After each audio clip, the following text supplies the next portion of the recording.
શિક્ષકભાઈ બેઠા હતા અને બીજો પછી અમારે વાતો કરી તો બધા અંદર કાંઈક બીજું હોય એવું દેખાય છે.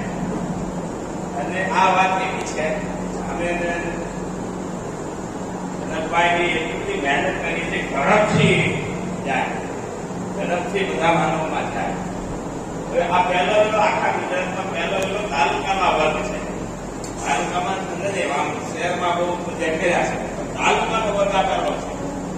અમારો વર્ષ ગામડા સુધી લઈ જાવ, ગામડામાં પણ આવા વર્ગ થવા જોઈએ તો જ માનવ જલ્દી પાછા પડે.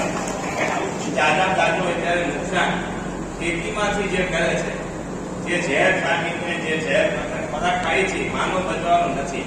ત્યાં સુધી લઈ જવું છે, તો લઈ જવું છે તો કેમ લઈ જવું? એટલે આ પહેલો વર્ગ છે. અને આ બગસના પર કોને ખબર આશીર એવી છે ને ત્યાં હાલો ફોન ઉભું કરતા આખું ભારત વાત કરે, બગસના ફોન થાય તો અહીંયા જે કાંઈ ઉભું થાય એ થાય છે. તો અમારો એક લક્ષ્ય એવો છે કે આથી એક મોટો વર્ગ 7 દિવસનો કાયમ બગસનામાં કરવો, 7 દિવસનો વર્ગ કરવો. 7 દિવસનો વર્ગ કરીએ એ પણ ગમે તેને લઈએ એવું તો મેળ ન આવે. તો આપણે એક લક્ષ્ય કરવો જોઈએ કે એને નક્કી કરીએ છીએ ખેડૂતો ટોપ લેવલના યુવાનોને 200 ખેડૂતોને ન્યાય આપે. બરોબર છે? એવી રીતે જે કર્મચારી આખું સંગઠન છે એ નક્કી કરે કે એને ટોપ લેવલના 100 લોકોને એને લઈને આવે. બરોબર છે? એવી રીતે શિક્ષકો, કારણ કે આમાં મુખ્ય પાસું કોઈ હોય તો શિક્ષક છે. શિક્ષક નહીં સમજે ત્યાં સુધી આ નહીં આવે, કારણ કે માનવમાં નહીં આવે. તો 100 એવા શિક્ષકો હોય જે સક્ષમ હોય અને સીધા પ્રબોધક બની શકે એવા હોય. કારણ કે શિક્ષક જ પ્રબોધક બની શકે, ખેડૂત નહીં બની શકે. ખેડૂત થોડાક ઘણા બનશે, એની લિમિટેડ છે. તો શિક્ષકો વધારે 100 શિક્ષકો આવી શકે. અને હું તો બહેનોને એવું આહવાન કરું છું, આ 400 છે ને એ બધા એવું નક્કી કરે કપલમાં જ આવે. પ્રશ્ન બધાને ઘરમાં બેયનો થાય છે. એક દાખલો એ દેતા ભૂલી ગયા છે, કદાચ કીધો હશે. એક ઘરની અંદર એક દાખલો છે કે મહેમાન આવે, મહેમાન જાય છે ને, મહેમાન આવે ત્યારે આખા ઘરના કામ હોય. નખર તો આપણું રોજની રસોઈ લગનથી હોય છે, પણ મહેમાન આવે ને ત્યારે આખા ઘરને કામ હોય. આખા ઘરને કામ હોય ને મને લોડ હોય બહેનોને. એટલે ભાઈઓને કે કાંઈ મહેમાનને સરબત પાવું હોય કે ચા પાવું હોય તો કે કપ ઉતારી લેવો શોકેશમાંથી. સમજાય છે? અને એ પણ રૂઅપ સાથે ગયા મને કરવું પડે એટલે લે ખરા, કપ લાવી દે, બધું થઈ જાય, શરબત પવાઈ જાય, પછી મહેમાન વયા જાય. સમજાય છે ને? મહેમાન વયા જાય પછી લખવું પડ્યું હોય બધું, એકલા તો પૂરી એમ હોય નહીં. એટલે કે આ કપ ઉગી ગયો. સમજાય છે? પાછો પાછો ઓર્ડર આવે.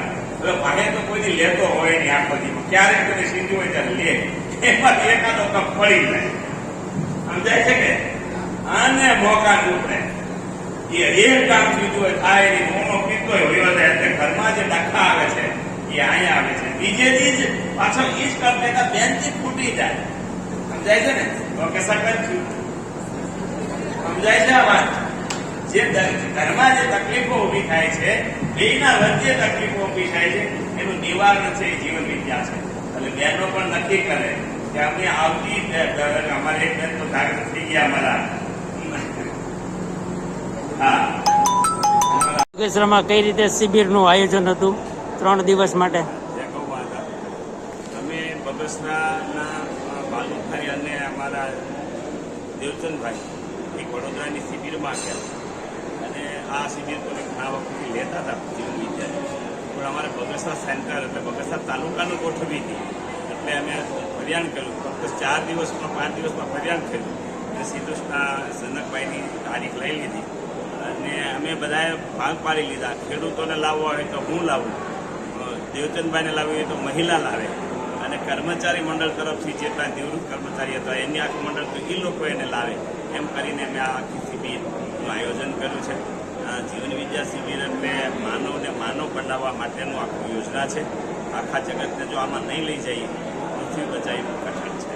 પ્રફુલભાઈ, તમારે લગભગ લોકોને જાગૃત કરવાનું કામ જ હોય છે, પણ આ તમે એક નવી જાગૃતતા લઈ આવ્યા છો, એ વિશે શું કહેશો?